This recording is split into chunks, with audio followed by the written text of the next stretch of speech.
Alright, so going to do a quick video on upgrades and modifications that people do to their Gsxrs, the reasons behind them, how easy they are to fit, and just some general knowledge. I mean, on a lot of the pages, especially the Facebook pages, a lot of guys are asking the same questions a lot, especially into regards of like R1 monoblocks and shorter throttle twists and bits and pieces like that. So, I mean, I'm not the most educated person, but I've had a couple of Gsxrs and I have done quite a lot of the modifications. So I just thought I'd cover it. Then anyone that's asking these sort of questions can watch this video and learn a bit from it and maybe think of a couple of upgrades that they'd like to do. So starting at the basics, exhausts.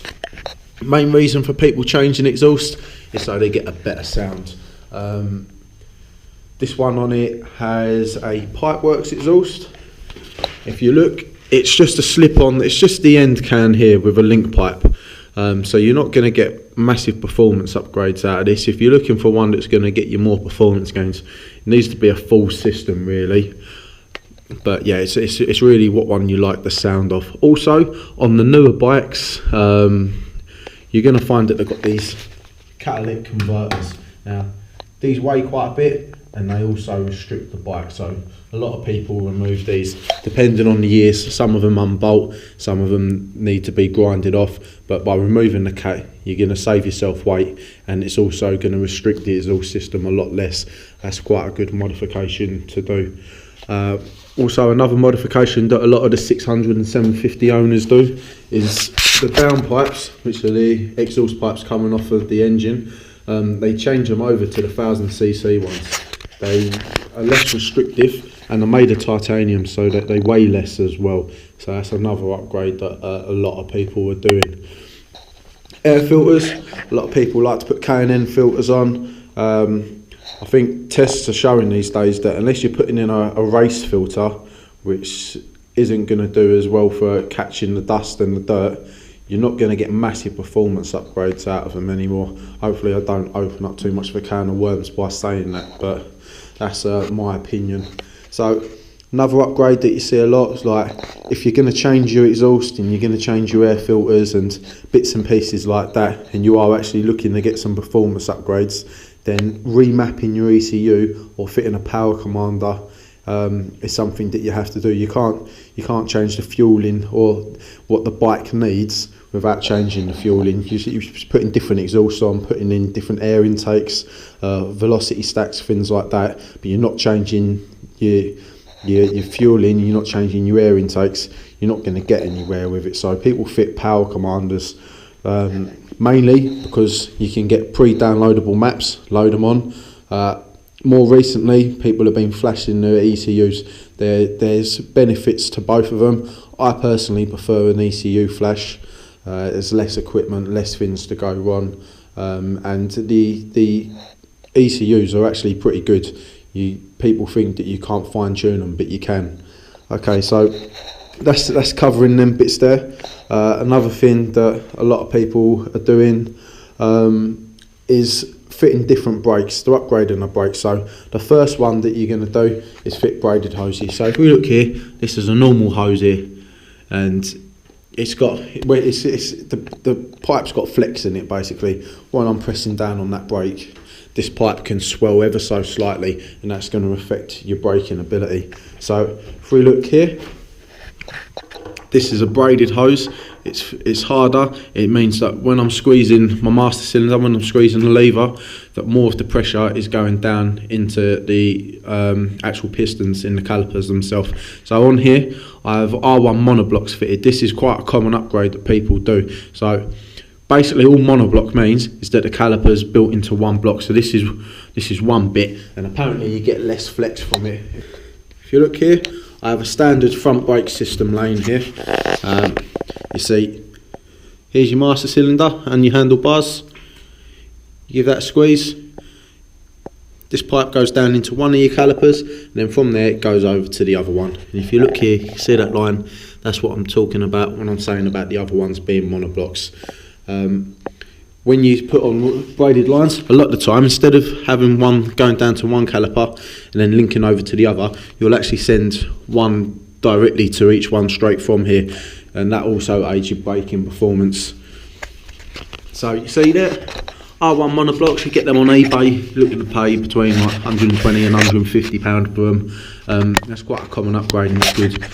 You do need to get spacers fitted depending on the year of the bike. Most years a bike are 2.5mm spacers. When it comes to your braking system, like I say, a lot of people are putting R1 monoblocks on, and the best thing you can change is your master cylinder. Now, some Gsxrs have really bad master cylinders, and they actually done a recall on it. Obviously, you can't say that everyone's got a bad one, but as a general consensus, they're not the best master cylinders. By upgrading to like a Brembo or an Gsxr master cylinder, you're going to get better. You get better feel on the lever. You haven't got to squeeze it as much to get it braking, and by changing the master cylinders, it can really change your setup. Here's an aftermarket master cylinder. That's an Gsxr one. On this one, I think I've got an R6 Brembo one. And they do change the feel of it. To be honest, I don't really rate the R6 Brembo one a lot, but the Gsxr is really good. R1 and R6 throttle mods. So, before we get started, the reason behind this is so this doesn't twist as far back.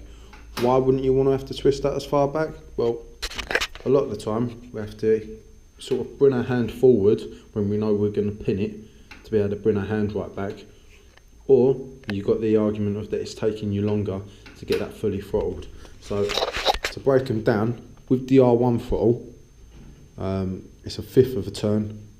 You don't need to do any modifications to this to install it. If you go for the R6 one, you do need to modify this, but that's a sixth of a turn, so it's even shorter. Most of my bikes I've fitted the R1, and that's been fine for me, and it does make quite a big difference. You can go get the throttle tube off of Wiimoto for about 15 quid, and all you got is you've got two cables in here. You unscrew here, unscrew here. Sometimes you loosen your throttle cables off the other end, and then this whole sleeve and this whole assembly comes off, from which this grip's attached to, and you just change them over.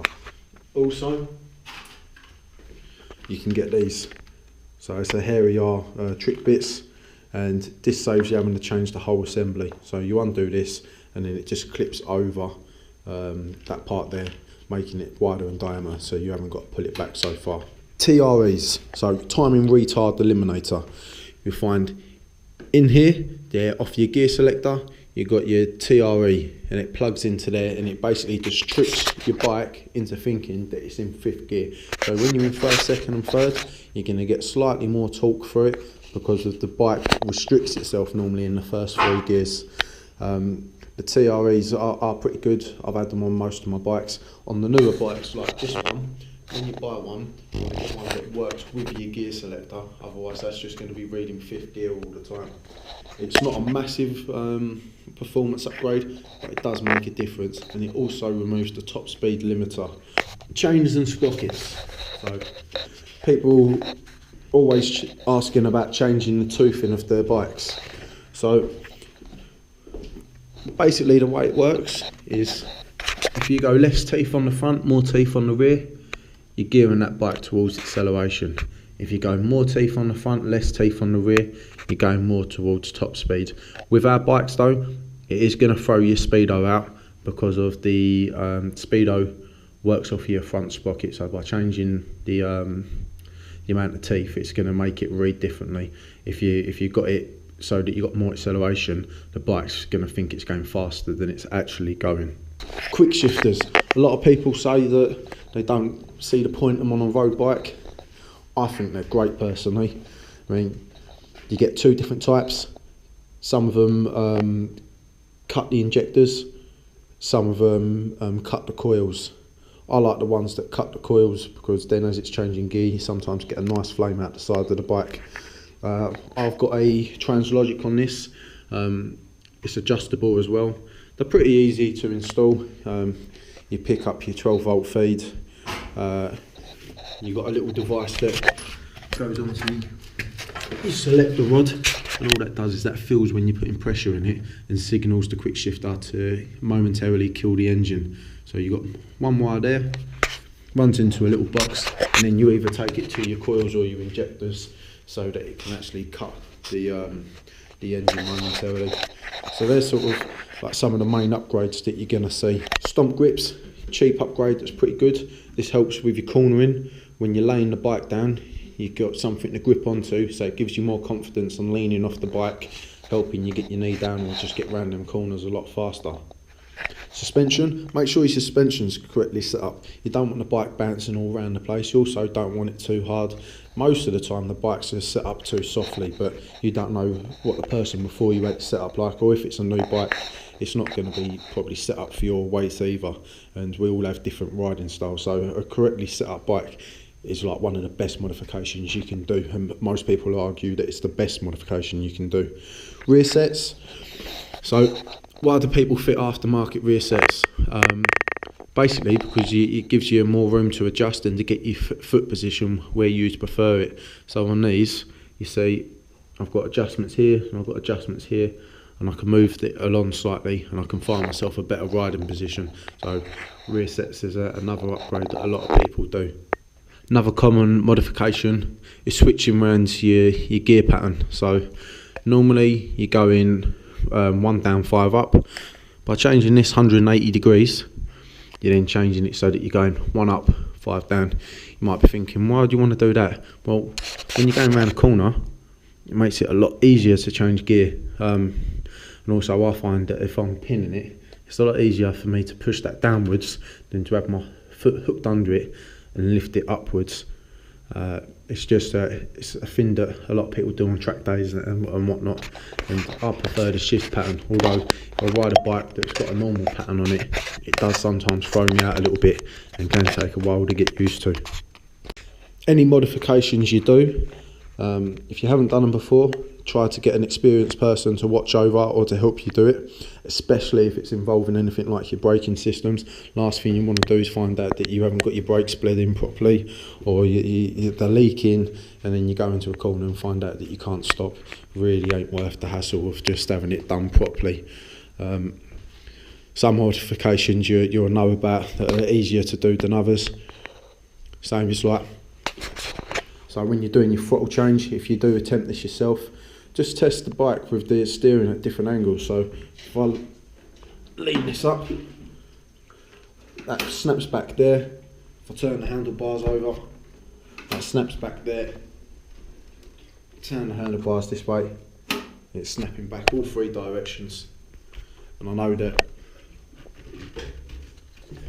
if I let go of that throttle, it's not going to hold itself open, and you can actually get to the point, if it's incorrectly set up, that if you turn the bars like left or you turn them right, it'll actually open up the throttle. That's the last thing you need when you're going around a bend. So yeah, there's some basic upgrades. Hopefully I haven't made any mistakes. If anyone's got any questions, feel free to message me and I'll try to help.